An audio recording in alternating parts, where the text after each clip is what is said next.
What's up, Stephen Goodwin here from sgoodwin52 and welcome to the first instalment of my vlog series. Today we're going to talk about getting into magic and becoming a beginner's magician, okay?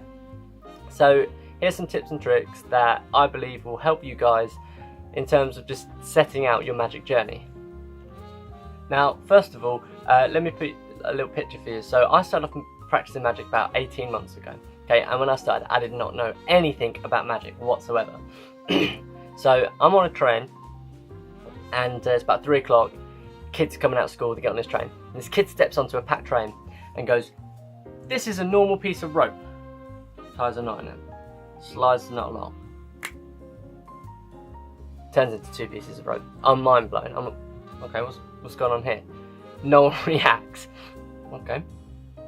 Don't worry guys. Ties it back together, slides the knot along the rope, 1 piece of rope again. Mind blown. A week later, this kid gets back on the train, okay, and he's trying to do card tricks. No one wants any of it, so he comes and sits, and I'm like, "Yeah, mate, do some card tricks on me." Blown away, okay. Instantly, I was like, I need to know how this is done. I need to do some card tricks. So I get off the train, I go to the supermarket, I pick up a packet of Cartamundi Royal Flush, like £1 cards from like a supermarket, and I just started practicing. Okay, I typed into YouTube magic tricks, you know. Didn't know what I was doing, didn't have a clue where to look, where to start. Started learning random routines that were really complicated, involved masses of setup, that had no quick reset, and I couldn't quickly perform from one group to another. Okay, and instantly, as soon as I learnt these things, within 5 minutes I was showing people. I had no practice or like in terms of doing the trick, performing the trick, even any magical knowledge or performance techniques, and you know, it went horribly wrong. Okay, now I don't think a lot of you will understand the how bad it is when you perform a magic trick to someone and it doesn't go how you want. So basically, these tips are to help you get into magic first, and then we'll start looking at performing and talking to people. Okay, so tip number 1: practice makes perfect. Okay, I cannot stress enough how much you need to just keep on practicing everything over and over again. Basic beginner sleights that you're going to need to learn, false cuts, everything. Practice and practice and practice them over and over again.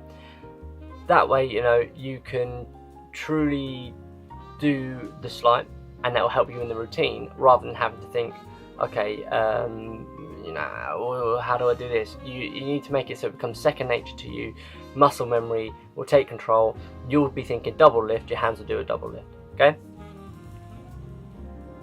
Number 2, don't type into YouTube magic tricks, okay? I made this mistake. I just typed in magic tricks. Started learning everything, what I could find, anything. I kept doing it, okay? Most of these magic tricks online are not performed by professional magicians. They are from people that have potentially learnt it from a magic packet or from some form of like magic material. They may not be professional magicians. Do not take it as gospel what they said on YouTube. For example, there probably are millions of videos on how to do a double lift. There is not one way to do a double lift apart from don't flash the second card, okay? So look at a push-off double lift, look at a pinky count double lift, look at you know, maybe doing a thumb count, a riffle up, something like that. Learn all of these techniques, practice them over and over again, and then find out what works best for you. So for example, if a push-off works best for you, do a push-off. If a riffle works better for you, do that. If a pinky count works best for you, do that. Or even just slide to the side, catching a break. Anything like that.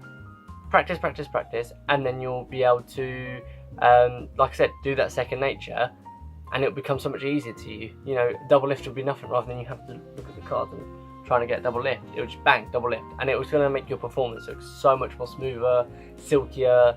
No one's going to suspect a thing. Tip number 3: keep it simple. Honestly, there is nothing like watching a magician go up to a crowd and blow them away with the smallest, slightest little thing ever, okay?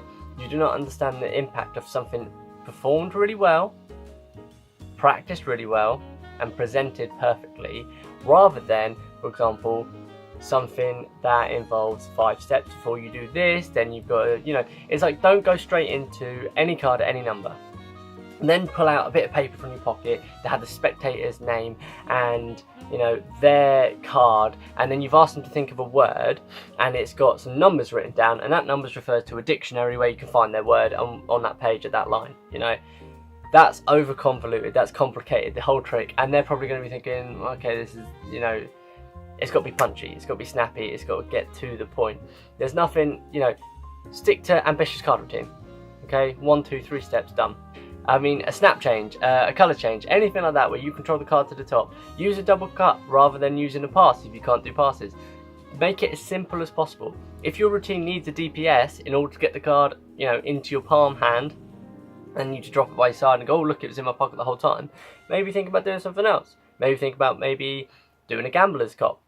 Maybe thinking about doing a double undercut, getting it to the bottom of the deck as you pull off the deck, just, you know, there you go. Why don't you have the deck over there, give it to them, you've got a card in your hand, the other one fell down. You know, something like that is going to make everything so much more simpler than you trying to get a DPS out in your hands going like this and you're flashing. It's not going to be good for your performance, and it's not going to be good for you as a magician or your ego. My 4th tip is to just enjoy what you are doing, okay?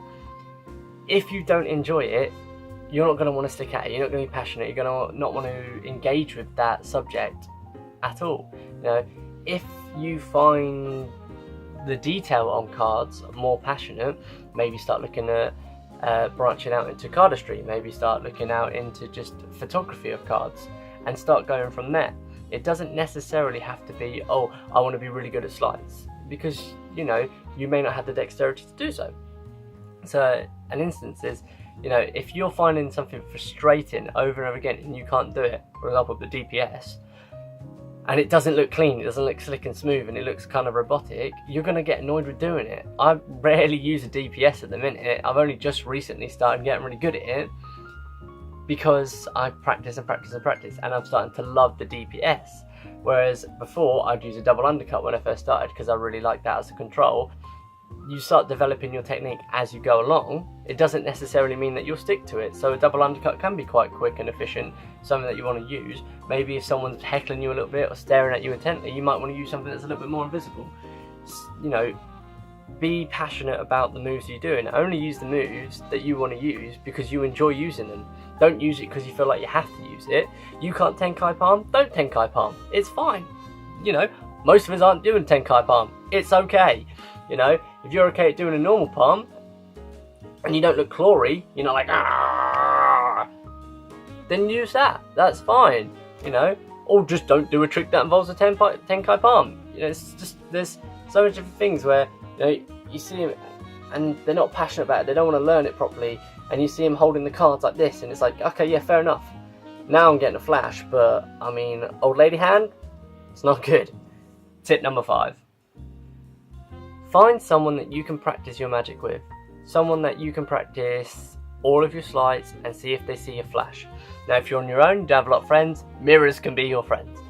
Sit in front of the mirror, practice. Start looking at the cards first, and then you'll be like this, and then you can start looking up and doing the stuff, and then eventually you'll get to the point where you don't even have to look at what you're doing, it becomes second nature. Same again, having that person that you can show your work to will increase your passionate, like how much passion you're putting into it. It's gonna increase your confidence, because if you do something they don't see it, you're gonna feel great. It allows you to keep it simple, because you can ask them, was that a bit confusing? You basically have a confidant. Now, I've been quite lucky in my journey that my partner has been there to help me, and you know what, yeah, have I annoyed her? Probably 11 times out of 10. You know, she the amount of times I come down with, let me just show you this, oh crap, no, it's cool. Let me just show you this, let me just show you this. Oh, look at this, let me show you. Now she's kind of grown to love it. She kind of wants to see it. But the first, like, what, 7 months, me doing really crap cards, yeah, you know, maybe not the best thing, but it's made me a better magician today, and it's made me allowed to see things. And now before I post anything, I'm like, can you check this out? Make sure it's good. She's like, you flashed it. Oh, double lift wasn't very good. Could see that. And I get that critical eye from her, which is perfect because that allows me to be better because I can see the mistakes before I post it online, and I've got some wicked magician from somewhere going, that was pretty crap, mate. I don't know why you've done that. Don't put it up. That's bad magic, you know. So find that person and be able to confide with them, and you know that's just going to make everything better. So I hope these tips have been very helpful for you. Hope that you use them if you're a start-off magician, beginning out, or even if you're just a magician anyway and you know kind of want to strip things back, look back at yourself and reflect on everything. Self-reflection is the best thing for this sort of work, and you can keep looking forward and keep reassessing and going, okay, what am I doing about this, what am I doing about that? So any questions, any comments, drop it down here in the comment section below, and I'll be around probably about for the first hour after each video drops, and I'll try and just respond to every comment as it drops in. One last thing, so the cards that I've been throwing around the entire video, these are the Art of Play DKNG collab, the green wheels, which is the third in the series. We've had the red, the blue, and now we have the green. The green wheels, I think, are one of my favourite playing cards at the minute. I just love the back design. And the pips as well. Gorgeous. The aces, the kings, the queens, they're all sort of a little bit different. And you know, people sort of notice that, so you'll be out practicing, maybe a bit of dribbling, maybe a bit of, you know, spring action, and people see the green flash, and it's a little bit different than just your normal standard red and blue bicycle cards. So I love them. I'll leave a link in the description where you can pick it up from, and also in the description as well is going to be my Instagram account, so if you're not following that, do follow it. I put up updates pretty much every day, maybe every couple of days. I do a lot of poll stuff on the story, and I put up a lot of videos in terms of quick magic routines, so if you're thinking about things to inspire you, as well as awesome photography that I'm shooting on a Samsung A5, so you know, you don't have to have these expensive cameras to be able to do some cool things. Anyway, hope you enjoyed. Like this video if you want to see more content, and subscribe to keep updated with all of the new videos that I'm going to be putting out.